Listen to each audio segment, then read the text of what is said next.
Hey guys, so today we're reading 1 Samuel chapter 22, and today's verse of the day is Matthew 7 verse 7. Ask and it will be given to you. Seek and you will find. Knock and the door will be open to you. Amen.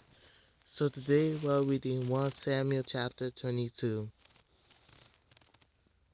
1 Samuel chapter 22. David left Gath and escaped to the cave of Adullam. When his brothers and his father's household heard about it, they went down to him there.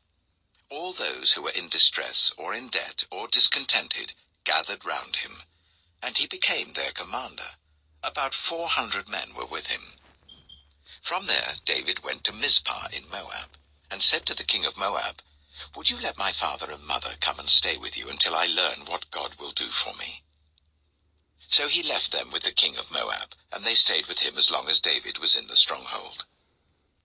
But the prophet Gad said to David, "Do not stay in the stronghold. Go into the land of Judah." So David left and went to the forest of Hereth. Now Saul heard that David and his men had been discovered, and Saul was seated, spear in hand, under the tamarisk tree on the hill at Gibeah, with all his officials standing at his side. He said to them, "Listen, men of Benjamin. Will the son of Jesse give all of you fields and vineyards? Will he make all of you commanders of thousands and commanders of hundreds? Is that why you've all conspired against me? No one tells me when my son makes a covenant with the son of Jesse. None of you is concerned about me, or tells me that my son has incited my servant to lie in wait for me, as he does today." But Doeg the Edomite, who was standing with Saul's officials, said, "I saw the son of Jesse come to Ahimelech, son of Ahitub at Nob. Ahimelech inquired of the Lord for him. He also gave him provisions and the sword of Goliath the Philistine."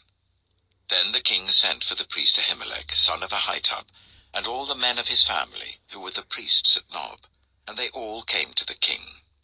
Saul said, "Listen now, son of Ahitub." "Yes, my lord," he answered.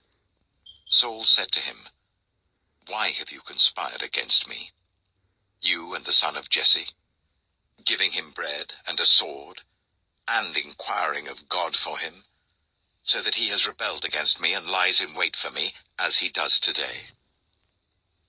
Ahimelech answered the king, "Who of all your servants is as loyal as David, the king's son-in-law, captain of your bodyguard, and highly respected in your household?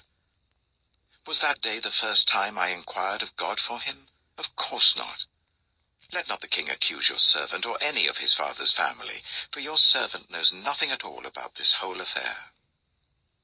But the king said, "You shall surely die, Ahimelech, you and your whole family." Then the king ordered the guards at his side, "Turn and kill the priests of the Lord, because they too have sided with David. They knew he was fleeing, yet they did not tell me." But the king's officials were unwilling to raise a hand to strike the priests of the Lord. The king then ordered Doeg, "You turn and strike down the priests." So Doeg the Edomite turned and struck them down. That day he killed 85 men who wore the linen ephod. He also put to the sword Nob, the town of the priests, with its men and women, its children and infants, and its cattle, donkeys, and sheep. But one son of Ahimelech, son of Ahitub, named Abiathar, escaped and fled to join David. He told David that Saul had killed the priests of the Lord. Then David said to Abiathar, "That day, when Doeg the Edomite was there, I knew he would be sure to tell Saul. I am responsible for the death of your whole family. Stay with me. Don't be afraid. The man who wants to kill you is trying to kill me too. You will be safe with me."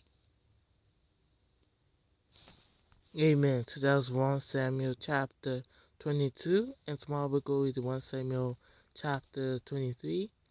I'm going to video off here, and you guys have a blessed night. Amen.